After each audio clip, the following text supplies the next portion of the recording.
नमस्कार बंधुरा आशा करी सबाई भालो आछो। आज के आमी तोमादेर साथे शेयर करब एचोड़ चिंगड़िर रेसिपि। एखाने आमी 500 ग्रामेर मतो एचोड़ निये निয়েছি। आमी काटा एचोड़ই এনেছি, এটাকে আমি বাড়িতে এনে আবার ভালোভাবে বেছে নিয়েছি। এটাকে আমি আবার একটু নুন হলুদ দিয়ে সেদ্ধ করে নেব। আর এখানে আমি 150 গ্রামের মতো কুচু চিংড়ি নিয়ে নিয়েছি। এটাকে আমি খোসা ছাড়িয়ে ভালোভাবে ধুয়ে রেখে দিয়েছি। জলের মধ্যে আমি নুন হলুদ দিয়ে দিয়েছি। এবার আমি কেটে রাখা এঁচোড়টা এর মধ্যে দিয়ে হালকা একটু ভাপিয়ে নেব। আমি বেশি সিদ্ধ করব না, আমি এক দুবার ভালোভাবে ফুটে উঠলে আমি এঁচোড়টাকে নামিয়ে নেব।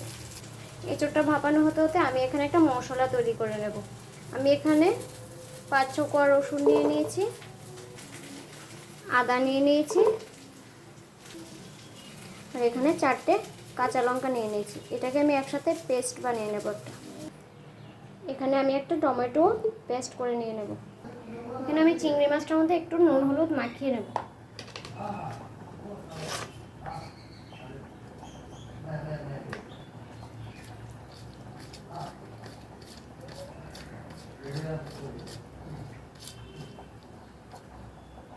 আমি কাঁঠালটাকে হালকা ভাপিয়ে নিয়েছি। এবার আমি জলটা ঝরিয়ে নেব। আমি এখানে একটা কড়াই বসিয়ে দিয়েছি। এবার আমি এর মধ্যে একটু সরষের তেল দিয়ে দেবো। আমার তেল গরম হয়ে গেছে। এবার আমি নুন হলুদ মাখিয়ে রাখা চিংড়ি মাছটা ভেজে নেব।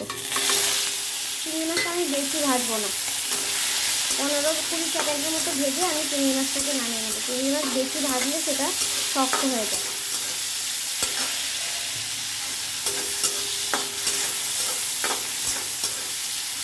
চিংড়ি মাছটা আমার ভাজা হয়ে গেছে। এবার আমি এটাকে নামিয়ে নেব। মাছ ভাজা তেলের মধ্যে আমি এখানে 2টো মিডিয়াম সাইজের আলু কেটে নিয়েছি, এটাকে ভেজে নেব। আমি নুন হলুদ দিয়ে দেবো,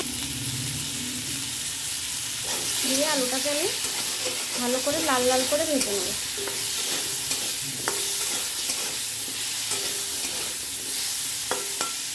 এখন আমি হালকা লাল লাল করে আমি এটাকে ভেজে নিয়েছি। এবার আমি নামিয়ে নেব।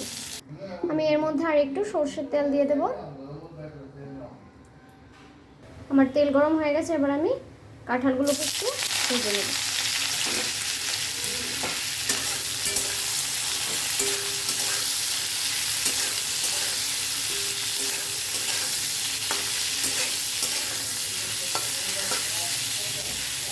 কাঁঠালটাকে আমি বেশি ভাজবো না, আমি হালকা করে কাঁঠালটাকে একটু ভেজে নেব।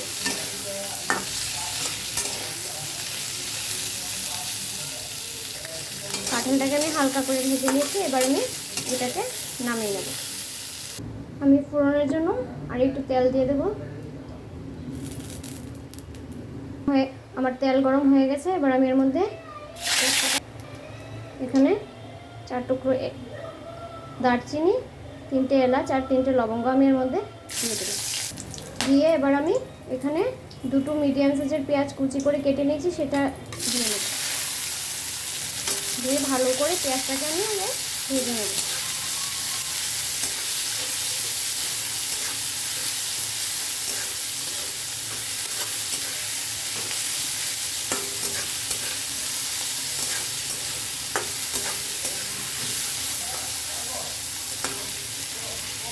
পেঁয়াজটাকে আমি হালকা বাদামি রঙের করে ভেজে নিয়েছি। এবার আমি এর মধ্যে কাঁচা লঙ্কা, আদা, রসুনের যে পেস্টটা বানিয়েছিলাম সেটা এর মধ্যে দিয়ে দেবো। দিয়ে আমি আরও 2 মিনিট এটাকে ভালোভাবে কষিয়ে নেব, যাতে করে আদা রসুনের কাঁচা গন্ধটা চলে যায়। দেখুন আমি আদা রসুনটা ভালোভাবে কষিয়ে নিয়েছি, তেল ছাড়তে শুরু করে দিয়েছি। এবার আমি এর মধ্যে কিছু গুঁড়ো মশলা দিয়ে দেবো।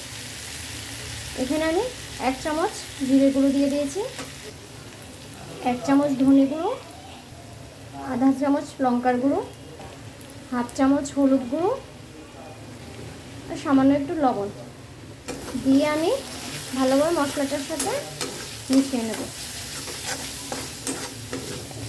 আমি আরও ভালোভাবে 1 মিনিট এটাকে নেড়ে নেব।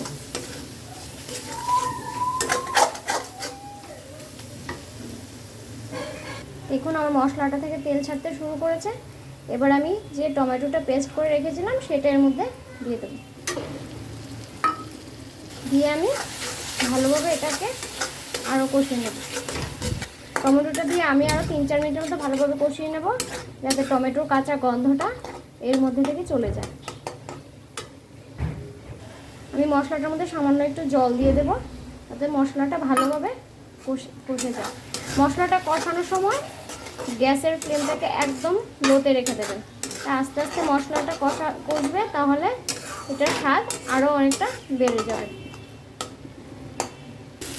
মশলাটা আমার ভালোভাবে কষানো হয়ে গেছে। এবার আমি এর মধ্যে ভেজে রাখা কাঁঠালটা দিয়ে দেবো। ভেজে রাখা কাঁঠালটা, তারপরে এখানে আমি ভেজে রাখা আলুটাও এর মধ্যে দিয়ে দেবো। দিয়ে আমি আবারও ভালোভাবে এটা মশলার সাথে কষিয়ে নেব।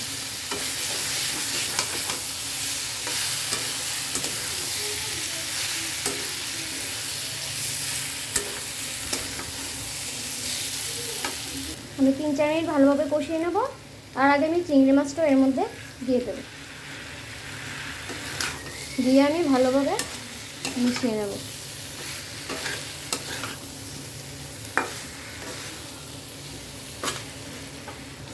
4-5 মিনিটের মতো আমি একটু ভালোভাবে কষিয়ে নিয়েছি।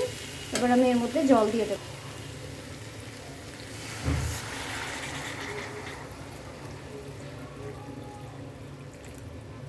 আমি ওর মধ্যে অল্প পরিমাণে জল দিয়ে দিলাম, কারণ আমি এটাকে বেশি ঝোল ঝোল রাখবো না, আমি একটু গা মাখা করবো। আমি অল্প করে জল দিই।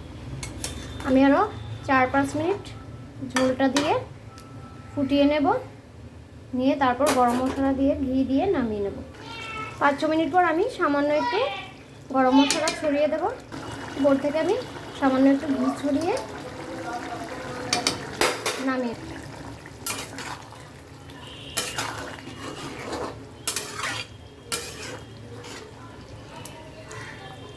তৈরি আমার এঁচোড় চিংড়ির রেসিপি।